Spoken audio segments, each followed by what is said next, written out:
नमस्कार, जय श्री राधे, हर हर महादेव, जय जय शिव शंभो। आप सभी का स्वागत है एस्ट्रो फॉर लाइफ के दिव्य मंच पर। आज की वार्ता में चर्चा होगी मंगल के गोचर की।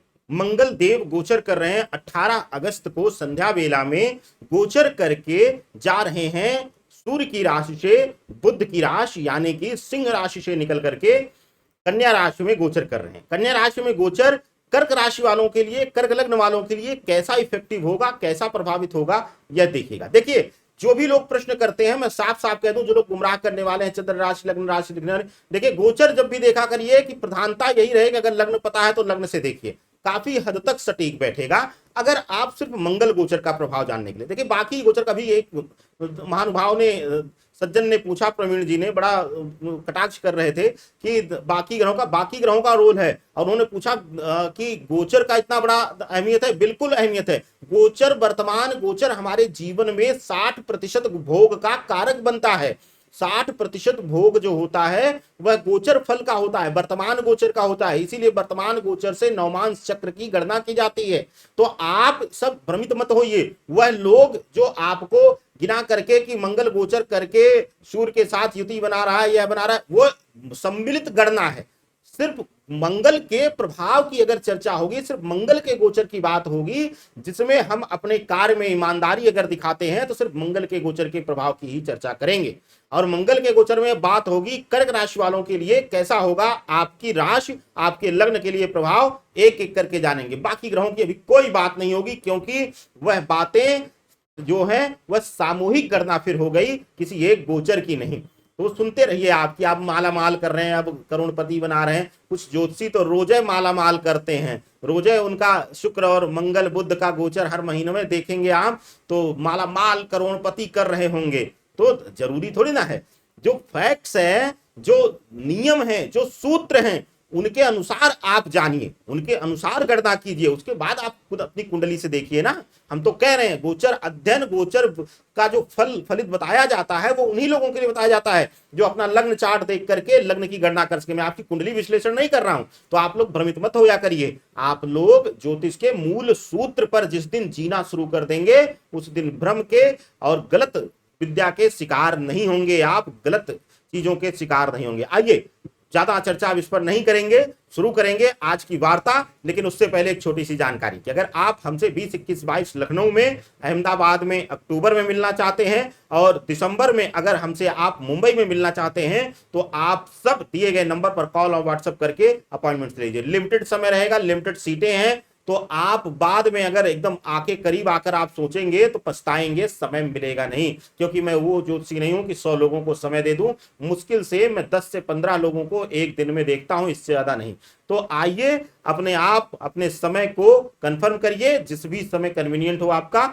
हाँ, समय आगे पीछे चेंज कर सकते हैं, या तिथियों में भी बाद में आगे पीछे जरूरत पड़ने पर परिवर्तन किया जा सकता है। तो आइए विलंब नहीं करते हैं और बात करते हैं कर्क राशि, कर्क लग्न वालों के लिए मंगल गोचर का क्या प्रभाव हो रहा है। सबसे पहले बात कर लेते हैं कि मंगल के गोचर के बारे में। मंगल का गोचर हो कहां रहा है आपकी राशि से। अगर आपकी राशि से, आपके लग्न से देखा जाए, राशि मतलब अब आपका लग्न। क्यों लोग लग्न की बात करते हैं? क्योंकि जब राशि का गोचर देखा जाता है, किसी राशि का फलित बताया जाता है, तो उसको लग्न मान लिया जाता है। तो जाहिर सी बात है यह लग्न से ही रहेगा, और चंद्र राशि से भी आप इसकी गणना देख सकते हैं, क्योंकि लग्न और राशि किसी भी चक्र में आधा आधा फलित होती है, इसीलिए दोनों गणनाएं की जाती हैं। तो आइए शुरू करते हैं और देखिए, आपकी राशि से तृतीय भाव में गोचर कर रहे हैं, पराक्रम भाव में मंगल गोचर कर रहे हैं। चतुर्थ दृष्टि जो है आपके शत्रुगत भाव पर है। फोर्थ दृष्टि जो है वो आपके शत्रुगत भाव पर पड़ रही है। और सप्तम दृष्टि आपके नवम भाव पर आ रही है। नवम भाव पर सप्तम दृष्टि है, मंगल 7 नवम भाव को देख रहे हैं आपके। और अष्टम दृष्टि आपके कार्य भाव को, यानी कि दसम भाव को देख रहे हैं। तो कर्क राशि वालों के लिए अगर देखा जाए तो ओवरऑल मैं थोड़ा सा संकेत देकर चलूं, यह गोचर बल्ले बल्ले कराने वाला है, शुभता देने वाला है, सिर्फ कुछ विषयों को छोड़ करके। तो आइए बात करते हैं मंगल के गोचर की। सबसे पहले बात होगी आपके तृतीय भाव में गोचर कर रहे मंगल की, थर्ड हाउस में बैठ करके क्या प्रभाव दे रहे हैं। उसके बाद दृष्टिगत जो फल मिल रहा है उसकी भी चर्चा होगी। थर्ड हाउस में बैठने से, बुध के घर में, राजकुमार के घर सेनापति की भूमिका बैठने से यह खलबली मचाने वाली है। आपके अंदर एक अद्भुत सत्ता परिवर्तन की शक्ति देंगे। जैसे कि अब तक आपके जीवन में चाहे वह घर, कुटुंब, परिवार, व्यापार, नौकरी, हर जगह पर आपको दबाया जा रहा था या आपके जो भावनाओं का गलत फायदा उठा करके आपको गुमराह किया जा रहा था, तो अब बारी आएगी कि आप अपनी ताकत में वापसी करेंगे और ताकत आपकी आत्मबल बढ़ेगी। थर्ड हाउस में पराक्रम भाव में बैठ करके आपको धन, बल, मन, आत्मा हर तरीके से बलवान करते हुए दिखाई दे रहे हैं, शुभता प्रदान कर रहे हैं। अब बात आपके चतुर्थ दृष्टि की, फोर्थ दृष्टि मंगल की। चतुर्थ दृष्टि क्या कहती है? चतुर्थ दृष्टि मंगल की आपके षष्ठम भाव पर पड़ रही है। आप लोग ध्यान से, आप विशेष रूप से अगर देखेंगे तो यह आपके राशि चक्र हमने रखा हुआ है, राशि चक्र जो रखा हुआ है, इसको अगर आप ध्यान से देखिएगा तो इस राशि चक्र में आप देखेंगे चतुर्थ दृष्टि जो है वह आपके षष्ठम भाव पर पड़ रही है, शत्रुगत भाव पर पड़ रही है। चतुर्थ दृष्टि शत्रुगत भाव पर पड़ने से आप देखेंगे कि इस समय आपके शत्रु जो हैं वह बहुत तेजी से आपके प्रति ईर्ष्यालु भावना रखकर सक्रिय भूमिका में आ जाएंगे। वह लोग जो अब तक गुप्त थे, वह लोग जो आप तक पीछे से वार करते थे, वह खुल करके आपके सामने आने पर मजबूर हो जाएंगे। लेकिन डरिएगा नहीं, हमने कहा ना कि बहुत हद तक शुभता ही शुभता दे रहे हैं।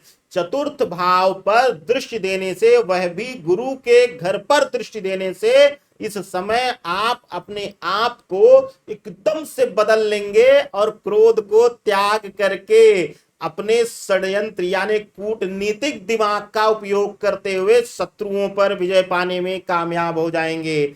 इसी प्रकार से ज्ञात अज्ञात शत्रु में आपकी बारी आती है स्वास्थ्य पीड़ा या फिर छोटी मोटी दुर्घटनाओं की भी, आकस्मिक चीजों की भी, तो वहां भी आप अपने मस्तिष्क का, दिमाग का प्रयोग करके या अपनी कुटिलता का प्रयोग करके समय से पहले उपचार लेकर के या टेस्ट इत्यादि करा करके लापरवाही ना करके वहां भी मुक्ति पाते हुए दिखाई दे रहे हैं।